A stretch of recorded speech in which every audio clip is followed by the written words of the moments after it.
Hey everybody, welcome to my channel. Happy Thursday. Happy Throwback Thursday. Hope everybody is doing well. I was just sitting here and I said, hey, why not do a video telling all the good people why I started creating content. Now mind y'all, I'm a grandmother of five, two daughters, one passed away, and these are her five kids. And I am 58 years young. Just made it, September 11th. Grateful for each and every day. Now keep in mind, everyone on the earth, especially if you've been on the earth at least 15, 20, 30 plus years, you got some type of story. Something may have happened to you. You may have seen some things, or even if you haven't, everything has just been normal for you as a young person, you are somebody that feels, likes to do something, good at something, right? So life is what it is. Now, for me, at 58 years young, call it what you will, I've been through a lot. Let's go back to 2020. A lot of people can resonate with this. 2020 started the shit show, in my opinion. January 1st came in. It was the first time in a while that I could recall me and Tony. We was on decent terms. It was cool. It was New Year's Eve, and we actually was in the front room stepping, and I thought I was gonna fall asleep like I always do. You know how you just stay woke and you stay woke, and 11:30, 11:45, you knocked out. Next thing you know, you wake up. It's 3, 4, 5, 7, 8 the next morning. That's what happens usually, but not this time. Everything was like, wow, we made it. We actually stayed woke and didn't fall asleep. Especially me. I can't really remember Tony did, but it seemed like Tony made it, and that's very strange. But anyway, fast forward. I remember the next day, the news was saying nobody got shot, nobody was murdered, nothing happened. I should have known then. Now I'm right here in off of Chicago, y'all. I'm in the Chicago suburb area. Now every night somebody getting shot, almost somebody getting murdered, like every day. So when that happened, they said nobody even got shot, nothing was out of place, everything went fine. I was excited, but I should have known that was the calm before the storm. It had to be like the first week going into maybe the second week of January. I'm gonna say around the 8th, 9th, somewhere up in there. That's when I get the news of my nephew. I got a stepsister. She had a son. Well, she got two sons, and she called and told me he passed away. It texted me. So wow. Now we just reconnected after many, many years. And we had got together a couple of times. I seen them. We shooting the shit, you know what I'm saying, as family. Me and Tony go over his mama's house. We always hanging out. And I invite them. I had a party coming up. I was anticipating all of them coming. Mom, which is my stepsister, him and his brother, whoever he want to bring. I took for granted that I had time to really kick the bobos with him and reconnect. You know what I'm saying? But he passed away, so that didn't happen. Next thing you know, it wasn't even 2, 3 days later. One of my good friends I grew up with inboxed me on Facebook. He said, "Did you find out? Did you hear about Reggie?" So he telling me that Reggie didn't passed away. Reggie is a good friend of mine. I used to date him off and on throughout the 90s. And the last time I seen Reggie was in 2014. He came up to see me. Reggie's a good friend. That's a whole nother even story time right there. I would call that, friends, when you can just reconnect with somebody and y'all can be really friends and just understand that y'all ain't meant to go no further, but you always got each other back. That love is gonna be there. That's that type of story. So okay, he passes away. Come to find out the way he passed away messed me up. So you talking about nephew and you talking about a good friend slash ex. That's January. Okay, fast forward. Go to both of them funerals, just trying to live life. Now here it is, May 2020. Fast forward to May. My mom's sick. She in the hospital. She was at home by herself. She fell and managed to call the ambulance. They came and got her. I don't know how they got in, if they knocked the door down or it was unlocked or what happened. Next thing I know, she in the hospital for at least 4 or 5 days, and that's never happened. She used to be in there a day, maybe two, and they'll send her home. But this time it was taking a little longer. And she couldn't really able to like really talk or really have a full conversation. She could just say a couple of words. Now, during this time, before all this happened, me and my mom would be playing pool tags and stuff like that, little games. You know, before all the shutdown happened, we would go play slots at the little local penny place. We didn't go to the casino because that was just too much. We been stopped going to the casino, but we'd go to the penny slot place, and she was able to get around. And even though she had a cane, she had a walker, she had the little special ride they get for people with disabilities and stuff like that. She was able to still, you know what I'm saying, really move around and be cool. I didn't know that she was as sick as she was. Now, keep in mind, 2016, when I first got up here, she confessed to me that she was HIV positive, but it was under control. It was the medicine. She had told me she had it for about 5 years. I didn't ask about who it was and all that. You know what I'm saying? I didn't want to dig deep and make her feel bad or reminisce and start getting angry with whoever it was. I just, gave her a hug, told her it's okay. You know what I'm saying? Just take your medicine, because just not a death sentence. People can just die from anything, even though you diagnosed with cancer, diagnosed with HIV, diagnosed with any type of disease. Excuse me. You can actually pass away from something else in your sleep, hit by a car, anything. So we ain't tripping on that. We just gonna do what you got to do to be healthy. So fast forward back to 2020. Now, before this actually happened, her going to the hospital in May, which was right the same month of her birthday, a few months back, maybe 4 or 5 months before then, she had told me that the doctors had wanted to do some type of test because they see a spot on her lung. They did some tests and they said it don't look cancer, but they wanted to do something anyway. But she was scared because if they did this, and even if it wasn't cancer, if it do something, it could just start to spread and then she'll be out of here. So she didn't want to risk it. I'm going by what she's saying. I'm like, well, if it's like that, and you don't want to risk it, then hell, whatever, if it's good, don't worry about it. We never really talked about it no more.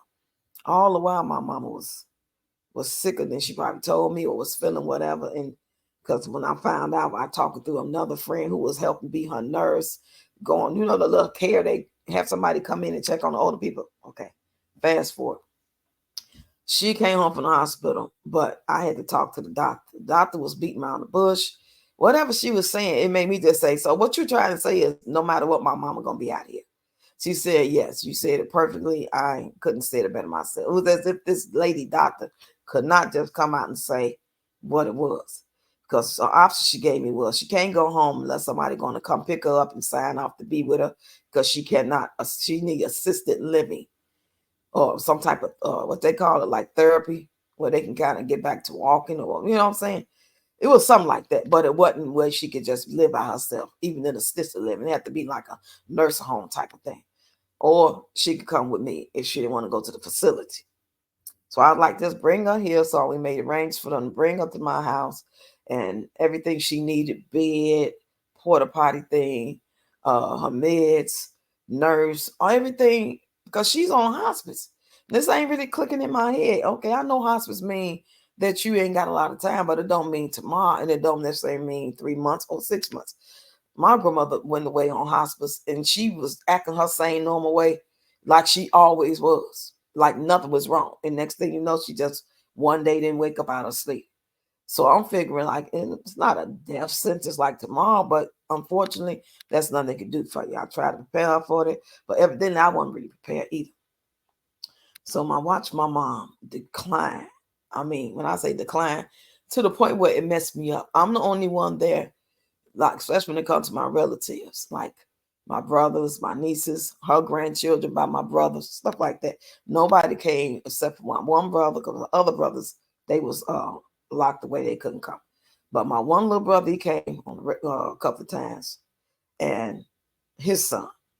But other than that, they didn't really come and sit and ask about needing help with anything, or they didn't want to face that. That was painful to watch our mom decline from being a normal, can talk every day, walk, get up, you know what I'm saying, with the cane, have conversation, drink wine with me, go play slots, to watching her barely can get a word out, and watching her stare off and her eyes getting glassy. She wasn't pooping. And so I started cleaning her and changing her pamper, and I'm seeing this big old thing on her. And I mean, all this is taking effect on me, okay? I want y'all to go down this rabbit hole with me. because everybody got to have some motivation and some story that we all have, whether you're going to do content creation or just live your life. But I'm getting somewhere with this. Okay. So my mom's birthday come. My mom actually came to my house about 2 or 3 days before her birthday. And then she passed away 3 weeks after her birthday. Birthday, May 25th. We had a little cake. Her little granddaughter came over. My brother came over. We tried to make her comfortable as possible. She passed away June 9th. I watched her take her last breath.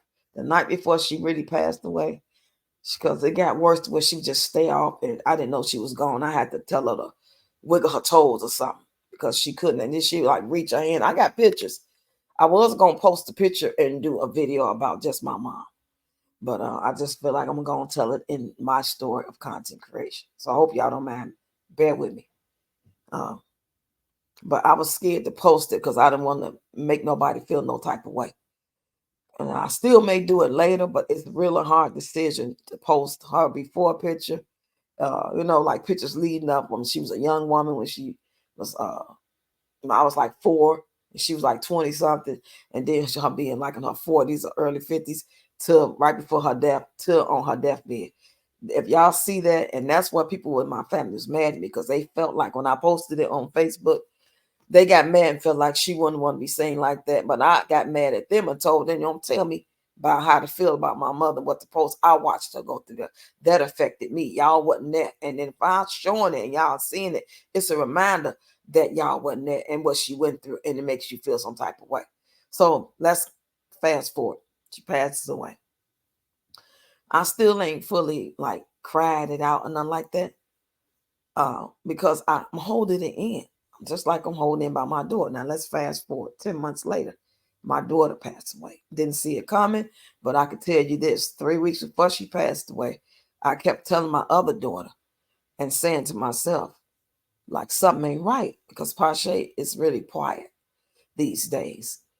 She was always on the phone. That's just what young people do. But when it came to the kids being in there with her and they would be doing too much talking or arguing, whatever, she would shut that shit down. I wouldn't have to say nothing. They'll say the wrong thing. They'll get it started like they about to get buck wild or get too loud. And 5-10 seconds in, she's shutting them down. But all of a sudden, she wasn't shutting them down. I have to yell back there and tell them to be quiet, as opposed to her getting a hold of it before I have to say something. That was the first flag that I knew wasn't right. The second was when I go past her room, she got them fingers going, just texting. And I'm like, oh, she cussing somebody out. But she was quiet. And I was like, and something in my gut ain't feeling right. Like, I think I need to talk to her. So I told that to her sister when she was over visiting. But you know how you put things off. Next thing you know, the next day come and blah, blah, blah. Next day, she go away with her boyfriend for a couple of days or go to our cousin's house for the weekend. They kicking the bobos. I come back. She'll come back and I'll be like, it come to my mind again. I tell my daughter, her sister, my daughter again, something telling me, it was the Holy Spirit telling me to talk to her. And I was like, how could I confront her? What should I say? And the Holy Spirit said, just tell her you got a feeling that something, she may be going through something. And if she is, no judgment, whatever it is, she could talk to you about it and you love her and just give her a hug. I said, oh, okay. So I knew what I want to say now. So I already had it pre-planned in my mind how I was going to go about it. But again, when I get ready to, when she come in, I'm either online, live, doing something. Or next thing I know, she sleep or she gone. So when it got down to the day when she left, when she never came back because she passed away, I had said, oh, okay, when she get back tomorrow, we most definitely going to talk her aunt. She got to get this room together. You and talking to her son at the time. You and her be back here by yourself all the time. Ain't no excuses. Room like this, I'm going to talk to her because I need to talk to her anyway. And I've been putting it off. So that morning she came in like clockwork. And I was like, oh, I was coming out the bathroom. She was coming in the front door. We kind of bumped heads. I said, oh, because I didn't realize until after I found out she passed away that she had texted me and said, on my way. Because I'm one type of people that if you text my phone or call, I ain't going to hear. I'm going to have to look at it and see it that somebody did. I got all the sounds off. Everything was on. Do not disturb. I don't like all that spam shit. Anyway, let's go. So when she get in, I'm like, okay, I'm going to send the kids up in the front room with you. And I'm going to go in there and talk to her. But I wasn't going right away. I was giving it a few minutes because I didn't know she was going to fall right to sleep again because she just got in at 7:30 that morning, 8 o'clock. Next thing I know, my daughter like, well, Pache on the back smoking a cigarette. I said, oh, okay, when she come in, then that'd be the perfect time. Next thing I know, she like, Pache ain't out there. Now she go back out there and come back. Oh, she out there. She in the car with somebody, but I don't know who it is because the damn uh the windows are tinted. Okay. She goes away. We don't know nothing.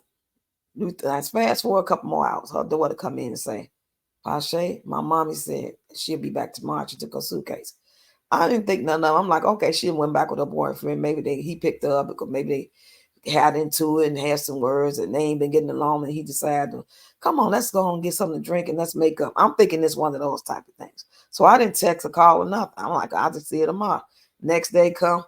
That's when all the shit hit the fan. Found out. I'm not going to go through that story. I already posted on my long form videos. Just got to search for it. Or if y'all want me to tell it again, I will on a whole nother platform. I mean, not a platform, but a whole nother video.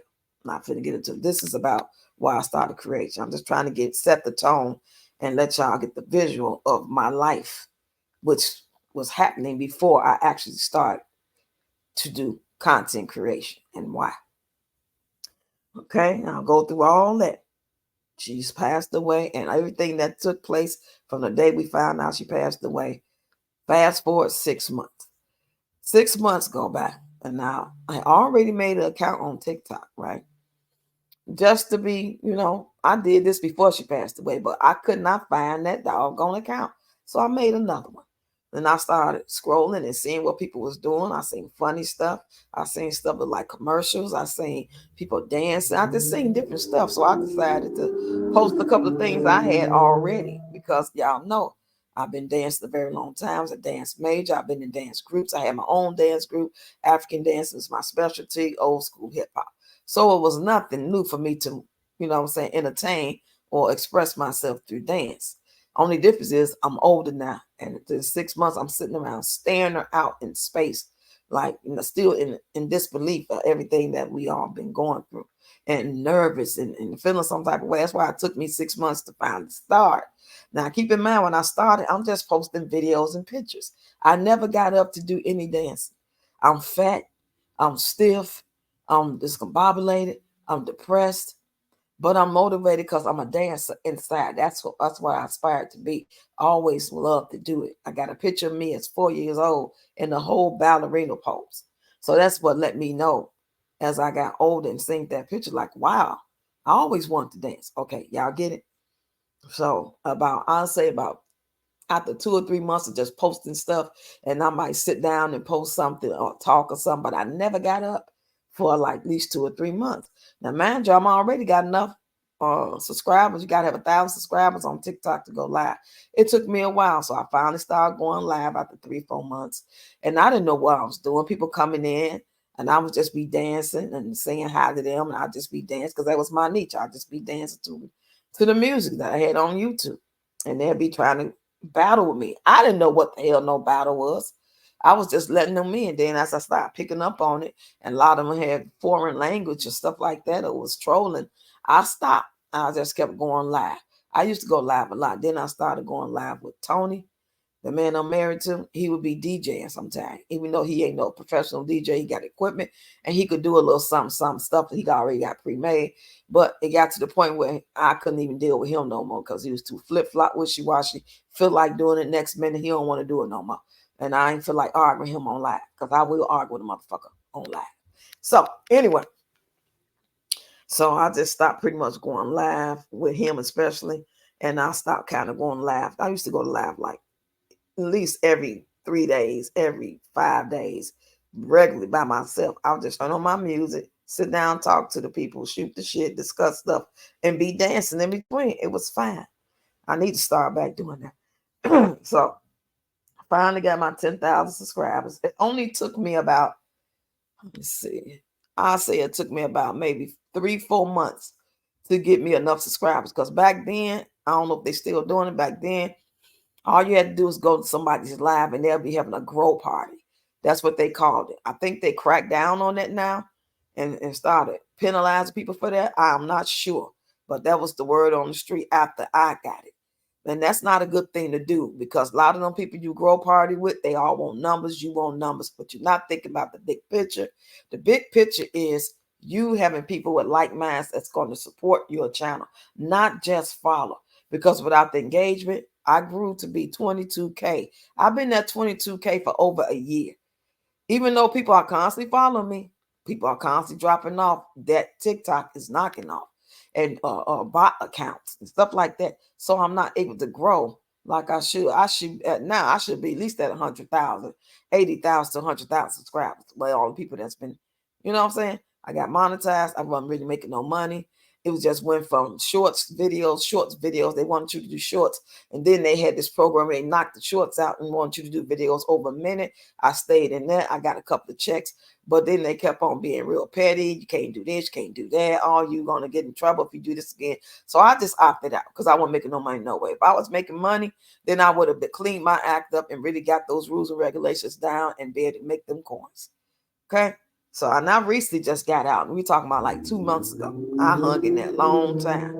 And all that time, while all that was going on, I got in the Reels program right after I got monetized on TikTok. I went right to the Facebook and I made a pretty little cute penny. I was on it for a year. Then they stopped the Reels program. And then right when they stopped the program, they actually found a reason to kick a lot of people off the program even before the program ended, so they wouldn't have to pay you all your money.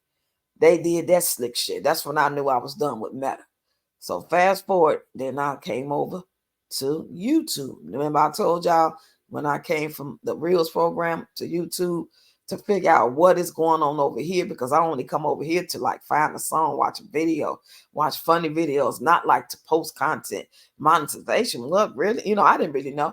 I just knew that, hey, I got content and I want to try to make an extra coin. I got 5 grandkids I'm trying to get money for. I'm trying to get out this man's house. Me and this man wasn't getting along before my daughter passed away. Me and this man wasn't getting along when my mother passed away. He's an asshole. I don't want no parts of him, even though I appreciate everything he's done. And when he do nice stuff, but hey, Satan do nice things too. But what's the intent? Okay? That's a whole nother story. I just wanted to throw that out there. Okay, so I'm scrolling. I see Peach. Then I buy the e-guide. After me fussing with myself about not trusting it, and it ain't going to be shit. Because I'm negative Nelly anyway. My resting bitch face ass. I got resting bitch face syndrome. So I went on the ball and sure enough, proved myself right. It wasn't on shit. I mean, I don't think there was nothing in there she told me that I could use. You know what I'm saying? I had to pretty much just go and think about this thing. Let me think about this. Let me see what I want to do. And then I realized they had shorts. I said that'd be perfect for my dance content. But then as I start to find out more and more about becoming monetized on YouTube, shorts gonna take you forever to get monetized. It's gonna take you forever to get watch hours. You have to do long form content. I can't do no dances long form over a minute like that. And if I did, it'd be 1 minute and 1 second. What I really get, and then you can't play with so much type of music because it'd be copyrighted. So I had to come up with what am I gonna do that's gonna get people to watch, that's gonna get me my watch hours and you know what I'm saying, to help me get monetized. It can't have nothing to really do with dance. But what I do when I dance, I put together all my video clips of me dancing without no music, and I talk over it to talk to you guys about things. And that works. Is you know what I'm saying? I don't have to worry about no copyright. You can see me dancing, and I'm pretty much saying, hey, go check these videos out. This is what I posted this week on my shorts. Thank you all, blah, blah, blah, that sort of thing. And I posted story times about when I met Tupac, my daughter passing away, just different stuff. So if y'all want to go down the rabbit hole, feel free to. But the main reason I'm trying to get y'all to understand that how I start doing it is to have a healing process to get my mind off of just staying off into space, crying. Because a lot of my content back then, when I did start getting up to do dances, it would reflect my emotions and my heartache and my heartbreak about my daughter. And a lot of people wasn't getting it. A lot of people didn't care that I lost my daughter. Yeah, it's politically correct to say sorry for your loss. You know what I'm saying? Especially the ones that can resonate with. They're the only ones that really got it. If they lost a child, especially to fentanyl, if they, you know what I'm saying? But a lot of people, they think you're supposed to bounce back from losing your child or losing a loved one, whether it's your husband or whatever, because that's the closest thing to you. Your parents, your significant other, and your children. They look at it as if it's an event. Like, remember that day when we went to go see the concert and we got trapped on a train and it stopped working? We had to wait for hours and we almost missed the concert. That's how they treat when you going through a mourning of the death of someone. Because see, they're over it already. They, after the initial shock, depending on their relationship with the person that passed away, depending on their memories about that person, how close they were, it's as easy as they, oh my God, I'm so sorry. They back to their normal life until it happens to them. And that's no shade to them. No, I understand. I get it. That's just a human way because we're so into ourselves. We lack compassion for others. A lot of us don't have the empathy or capability of really showing real love because we don't know what it is. And you know how I know how a lot of us don't know what it is? By how we treat people and what we accept from people. We accept people disrespecting us and calling it love. We accept men and women slap the shit out of us, calling us bitch ass niggas and calling us out our name and turn around and say they sorry, but I love you. We accept it. So that's a whole nother story time or topic video. I'm just trying to get y'all to see why I started content creation. Now, let's move on to the next level of me content creating. I had to figure out while watching people how this thing go. Now, there's different ways you can do this. You can just be your own person completely, especially if you're going to do dance. Let's say you're doing dance. You're going to have to decide, am I going to do all the trending songs, all the trending dances, or am I going to just do my own thing to whatever song I want to play, whether it's trending or not, and take a chance on it, maybe hitting or not, or both. I decided to do both because I'm full of energy. I lost a lot of weight. Oh, if I show y'all the first videos I did, I lost about, I'll say I was probably like 210, 215. I got all the way back down to 170, something, 180. So I lost a lot of weight in that time. And I really wasn't trying. It was just a matter of me really learning those trending dances by watching the younger people doing duets with them or just watching it over and over and over. And by you trying and practicing before you actually post it, you might be and did that anywhere from one time, depending on how simple it was, to 30, 40 times. So me doing that, just think every day almost. I used to post dance content almost every single day. Not just other content, but dance content. And I loved it. I still love it, but I'm getting old. We're talking about 3 years that passed now. So now I'm more into trying to figure out my audience. Like, who gonna resonate with an older woman who lost so much, especially her daughter, the age of 31, to fentanyl drugs, who left back 5 kids in a fucked up marriage with a man she don't even like, that she feels stuck to be in here with. Something got to be your motivation. My motivation is getting up out of here to have to create a safe, affordable, clean, happy space, energy-wise, and affordability, and get them in type of programs that they need to excel and grow and be happy as children. It's bad enough they lost so much. One of my grandkids lost mom, and then her own dad passed away, not even a month later. So, because my daughter had 3 different kids' father when she passed away. But that's neither here nor there. I'm just trying to get y'all the visual. So the content creation, you got to figure out where you are in life. Like right now, you decide right now today, you want to start doing content creation.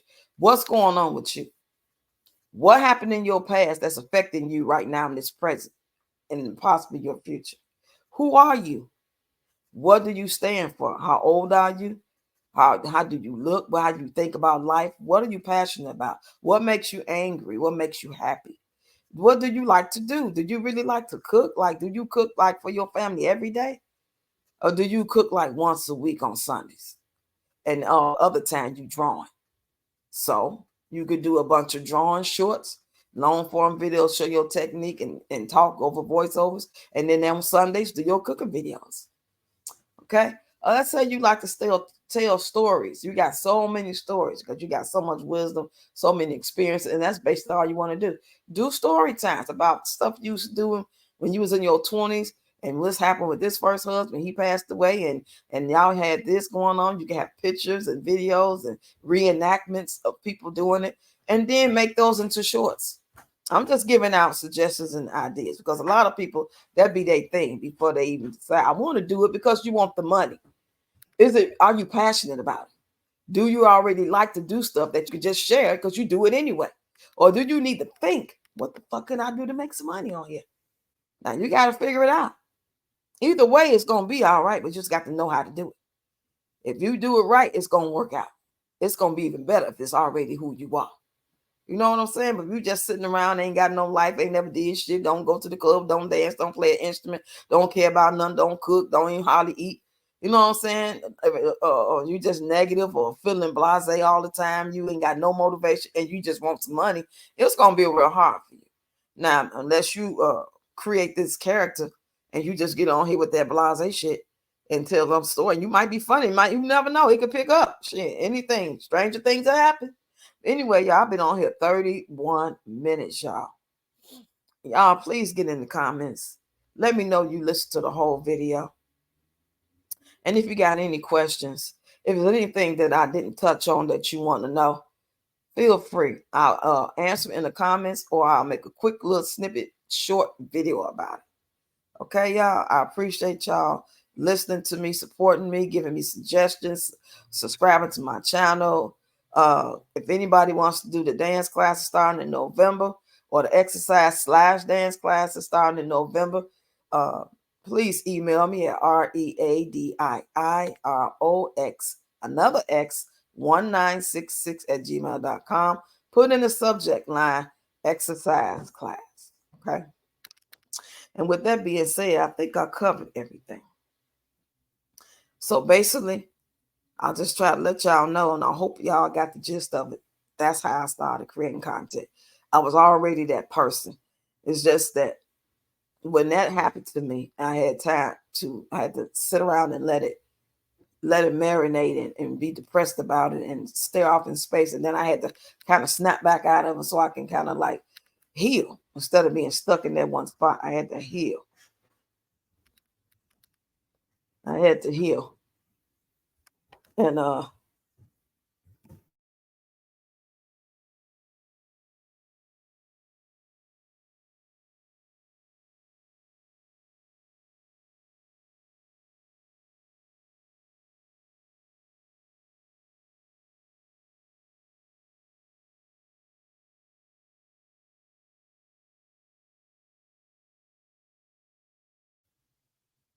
anyway, y'all, sorry about that.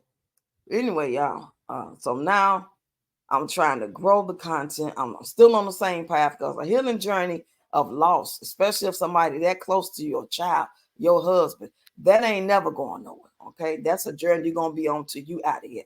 The difference in the journey is the healing is helping you keep moving, but you still got your moments where you just like, the fuck out my face. Don't talk to me. I'm in my feelings. It might last 15 minutes, it might last 15 days. And then you back on your shit. You got to keep moving. That's the healthy way, in my opinion, healing. Do you need to talk to a therapist? Do you? You can answer that. You know what I'm saying? It all depends. I don't trust any and everybody to tell for me to tell my story to, especially certain races of people. I don't feel like I could just talk to a man.